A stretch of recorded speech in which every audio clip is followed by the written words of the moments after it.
பெண் நோயாளிகளிடம் தவறாக நடந்து கொண்ட கட்டிட தொழிலாளி போக்சோ சட்டத்தின் கீழ் கைது செய்யப்பட்டுள்ளார். நாமக்கல் மாவட்டம் திருச்செங்கோடு பகுதியில் செயல்படும் அரசு மருத்துவமனையில் பெண் நோயாளியிடம் மர்ம நபர் ஒருவர் தவறாக நடக்க முயற்சித்ததாக புகார் பதிவானது. இதனைத் தொடர்ந்து சிசிடிவி காட்சி அடிப்படையில் தேடப்பட்டு வந்த மர்ம நபர் கைது செய்யப்பட்டார். விசாரணையில் கட்டிட தொழிலாளியான கோபி மருத்துவமனையில் பெண் நோயாளிகளிடம் தவறாக நடந்து கொண்டது உறுதியானது. இதனைத் தொடர்ந்து அவர் மீது போக்சோ வழக்கு பதியப்பட்டு சிறையில் அடைக்கப்பட்டார்.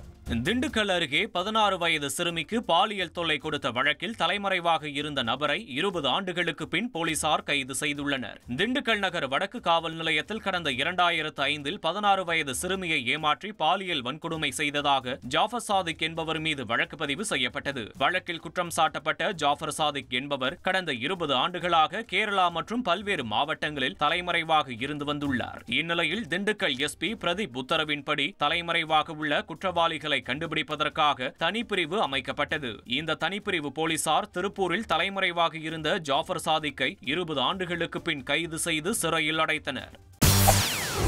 செய்திகளை உடனுக்குடன் தெரிந்து கொள்ள உடனே சப்ஸ்கிரைப் பண்ணுங்க.